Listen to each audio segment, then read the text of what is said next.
के थोड़े से पार्ट के लिए मैम ने कहा था कि जेले रैनी का चैप्टर 2 थोड़ा बहुत रेफ़र करना है, तो वो मैं फटाफट से करवा देती हूँ। ठीक है, बेसिकली क्या है कि गैम्बल्स की बात हो रही है, यहाँ पे अनसर्टेनिटी की बात हो रही है। ए जो है A1 से लेकर AN तक जो है ये सेट ऑफ आउटकम्स है। ठीक है, A1 से लेकर AN तक हमारे अलग अलग आउटकम्स हैं, इनके बेसिस पे गैम्बल बनती है। सिंपल गैम्बल होती है इस टाइप की, ठीक है, P1 A1 PN AN type की। और इस गैम्बल का बेसिकली मतलब यह है कि A1 को P1 प्रोबेबिलिटी दी है, AN को PN प्रोबेबिलिटी दी है, इस टाइप से।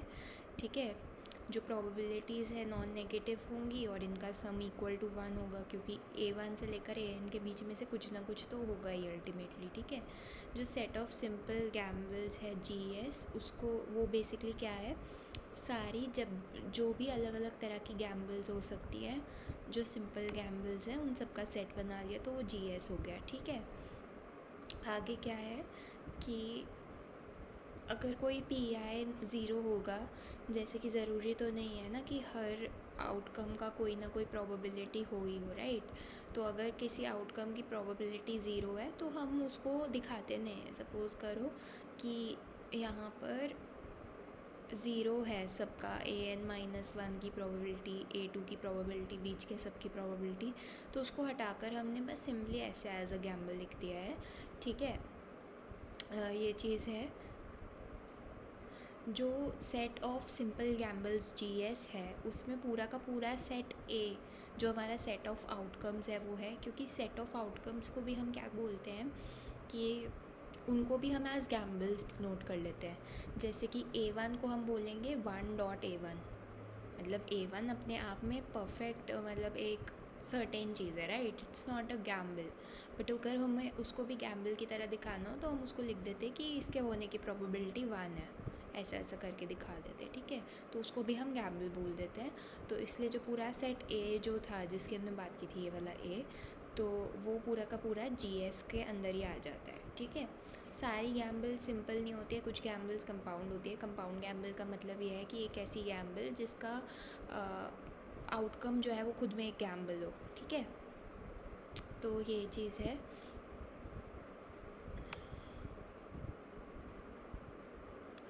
बट कंपाउंड गैम्बल का मतलब ये नहीं है कि उसमें गैम्बल के बाद गैम्बल के बाद गैम्बल ऐसे चलता ही जाएगा। एक पॉइंट पर आकर उसका कुछ ना कुछ आउटकम होगा ही होगा, ultimately it will and somewhere. ठीक है, तो अगर हम सिंपल और कंपाउंड गैम्बल सबका एक कंबाइंड सेट बना ले तो उसको G कहेंगे। ठीक है, तो G जो सेट है हमारा उसमें कोई सी भी गैम्बल स्मॉल g होगा, वो होगा ऐसा कि basically it will be of the form कि उसको आप ऐसे लिख सकते हो कि आप एक गैम्बल को प्रोबेबिलिटी P1 दे रहे हो, दूसरी गैम्बल को प्रोबेबिलिटी P2 दे रहे हो, G के गैम्बल को प्रोबेबिलिटी P के दे रहे हो, ऐसा ऐसा करके लिख सकते हो। बेसिकली अगर तो कोई गैम्बल सिंपल गैम्बल है तो हमने कहा कि वो ऐसी फॉर्म की होगी, right, P1 A1 PN AN, और हम A1 AN इन सबको भी एज गैम्बल्स शोकेस कर सकते हैं, यही अभी हमने बात की, राइट। हम इनको बोल सकते हैं कि ये अपने आप में एक गैम्बल है जिसकी प्रोबेबिलिटी 1 है, तो आप ऐसे करके ले लो। या फिर तो बेसिकली हर गैम्बल जो है, चाहे सिंपल हो चाहे कंपाउंड हो, इट इज़ बेसिकली क्या कहते हैं, एक बहुत सारी अलग अलग गैम्बल्स को प्रोबेबिलिटीज़ दे के ही कोई भी गैम्बल आती है ultimately, that is what they are trying to say. ठीक है, बाकी बहुत ज़्यादा इस पर दिमाग लगाने की ज़रूरत नहीं है। आगे एक्सियम्स है, एक्सियम्स बहुत सिंपल है। कोई भी दो गैम्बल्स अगर हों G और G डैश तो वो कंपेरेबल होंगी, या G is at least as good as G dash या G dash is at least as good as G। मतलब कि या तो G is strictly better to G, या फिर G dash strictly prefer to G, या फिर G और G डैश में इंडिफरेंस होगा, बट कुछ ना कुछ तीनों में से आ ही जाएगा, राइट।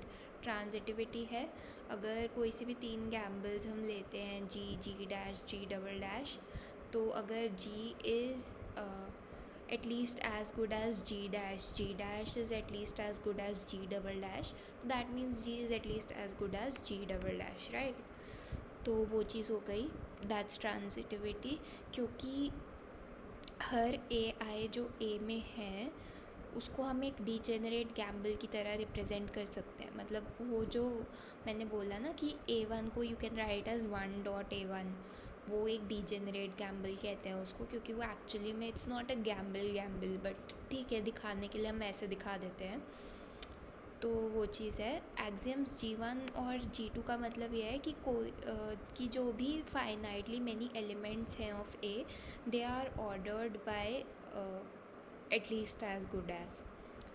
बेसिक मतलब ये है कि जो भी आपका AI होगा ना, जो भी आपके आउटकम्स हैं, उन आउटकम्स में भी ये कंप्लीटनेस अप्लाई हो जाएगी। क्यों? क्योंकि हमने कहा कि किन्हीं भी 2 गैम्बल्स पर कंप्लीटनेस अप्लाई हो सकती है, राइट? तो दैट मीन्स कि हमने, और साथ में हमने कहा कि जो AI है वो खुद में एक डीजेनरेट गैम्बल है, वो खुद में एक गैम्बल है। तो मतलब कि हर A1 A2 AN इन सबको आप आपस में कंपेयर कर सकते हो कि which one is the better one, मुझे कौन सा प्रेफर्ड है, कौन सा के बीच में मैं इंडिफरेंट हूँ, ये सब आप बता सकते हो, फिगर आउट कर सकते हो, ठीक है?